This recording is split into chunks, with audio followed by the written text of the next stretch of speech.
Hello, welcome back to Exeter and Era. You're watching another episode of Back to the Start of It All weathering series, and in this video I'm going to show you how I weathered the Seacows. Okay, so before I actually weather anything in particular, I always just nip on the internet, have a quick look and do a bit of research. Some people may look at these and think, well, they're a bit over weathered and they're something that's probably fit for a scrapyard. However, after doing a lot of research through pictures and videos, a lot of Seacow wagons did actually look like this, as most of them had quite a tough working life, which meant that a lot of the paintwork wasn't well kept and rust eventually took over. So the wagon that I'm going to be working on started its life as a mainline blue, and the joyous thing about giving these particular wagons a heavy rust finish is that I don't necessarily need to go out and look for a particular livery. I can work on any livery. So this one's been given a quick blast over with an airbrush, and I used Vallejo's airbrush paints in a medium rust colour, just to dull down the blue and to lay down a base coat before I make any start on this. I've also made preparations just to cover any necessary low wagon numbers that I want to peel off and reveal at the end. So the main thing I'm going to start with first is, like the one that I've already done, I've gone round the inside but only to a certain depth, as I plan to put ballast loads in these, so it makes sense just to do the top portion. So with that in mind, what I've got is my usual rust mixture, and these are Humbrol weathering powders and a mixture of the rust, the dark earth and a small bit of red oxide. Got myself some, this is satin coat by Humbrol. Doesn't matter what particular varnish you use, as it's going to be dulled down at the end with a matte varnish anyway. So the idea of this is just to nip this in with some varnish up to a certain point.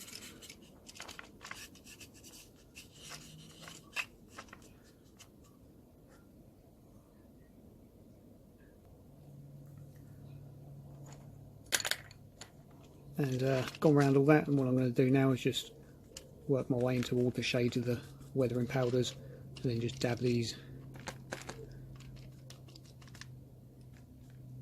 into all the wet varnish.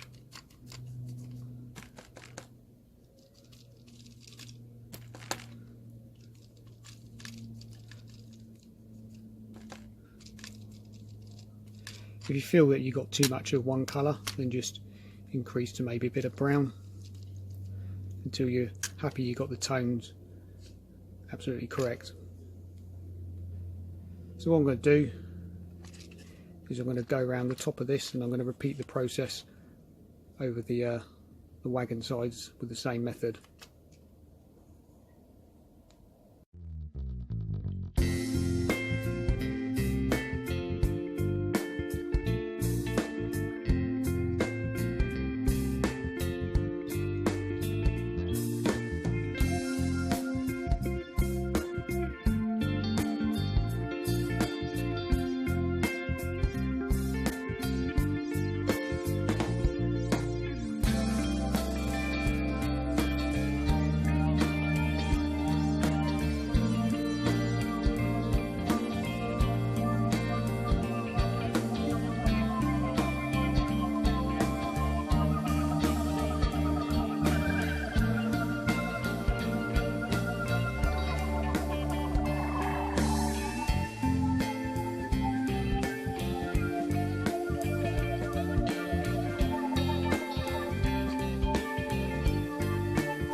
So there you go, the whole wagons had an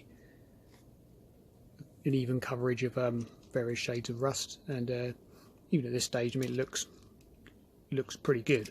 So we'll leave that to dry for about half an hour, so the varnish soaks into the powders and holds it all in place.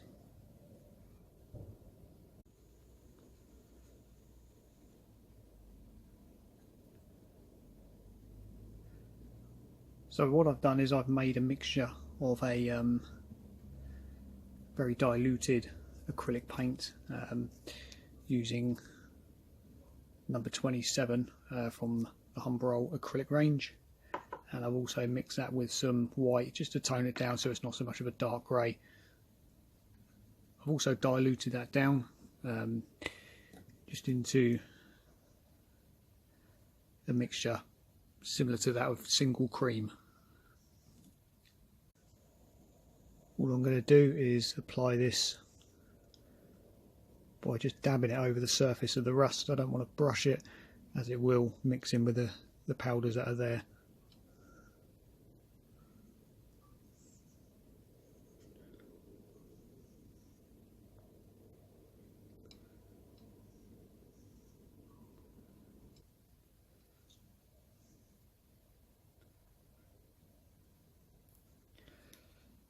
Once that's done, I simply get a piece of tissue, fold it over, and I'm going to just press that into the paint,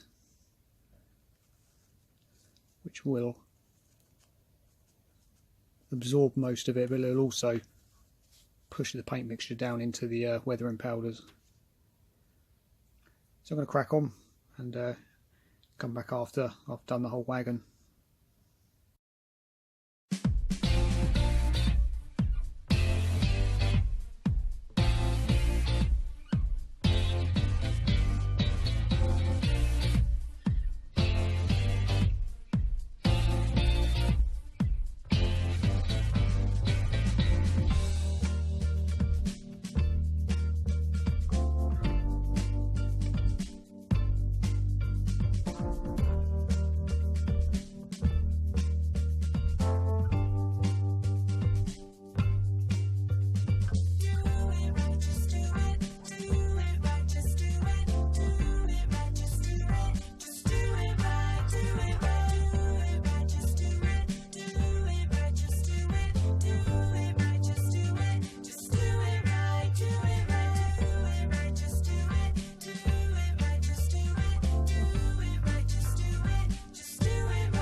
Okay, so at this stage what I do is just allow that paint mixture just to dry for about 10 minutes, and then what I'm going to do is I'm going to go over the whole model again, same as the first coat, and you'll find most of it should be sealed with the first coat of acrylic that I put on there. Now if you're doing Dutch livery like I am, you don't necessarily need to take the second coat of grey right the way to the top, because I'm going to change colour and use more of the yellow along the top. So I'm going to repeat that all the way around, and I'll come back and show you how to deal with the yellow. So to keep it within theme of Dutch livery, I've just done the same kind of mixture with a yellow diluted down, and just run the band across the top. And what I'm going to do is just Again, just dab tissue into that to absorb as much off of it as you can.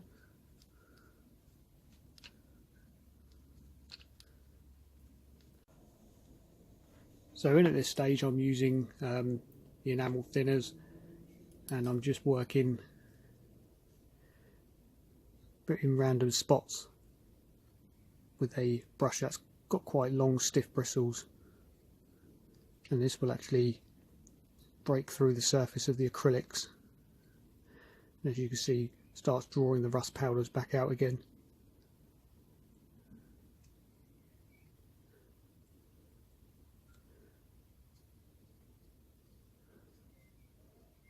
And the good thing of this, you can be in full control of where you want to have your rust spots.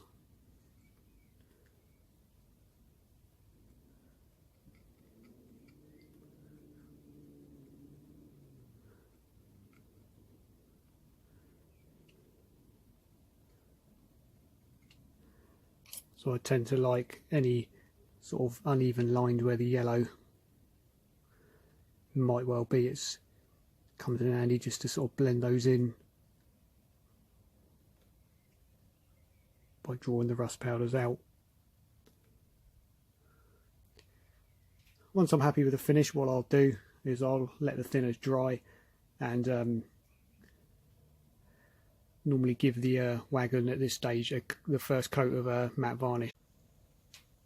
Now I'll only apply the matte varnish at the stage where I just showed you in the previous clip, if I'm going to want to mask up and apply some of these repair patches. These patches were pretty common on a lot of Seacows. This is probably where patches of metal were actually welded on, and somewhere in the depot they would have had some paint in the actual livery colour and just touched up a various patch here and there, or this might have just been simply in the primer. Okay, so at this stage I'm going to use a pot of weathering powder which is mixed up various shades to try and create a typical track grime colour. So you want to look for something which is something between a sort of a brown and a bit of a grey. Now it looks a little bit uniform at the moment. What I'm going to do is just pick up some detail around the wagon, so bogey frames,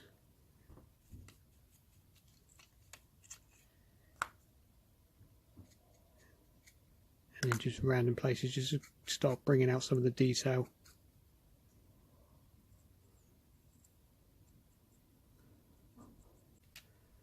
I've also got a pot of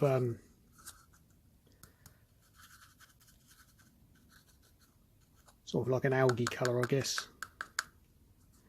Again, it's just playing around with various different tones until you feel that you're happy with it.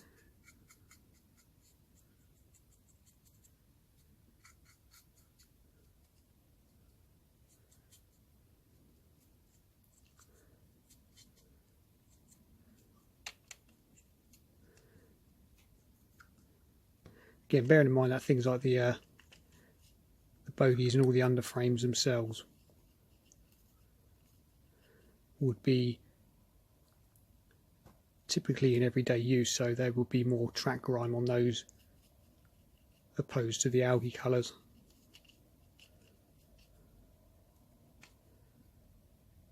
But you kind of get the gist of the effects that you get in there, and within the chutes as well. I tend just to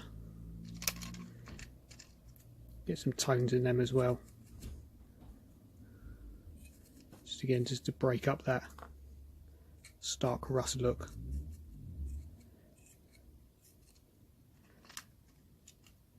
And if I switch you back to the first Seacow, I've also picked out some of the detail. As these are ballast hoppers, there'll be some degree of white dust in various areas,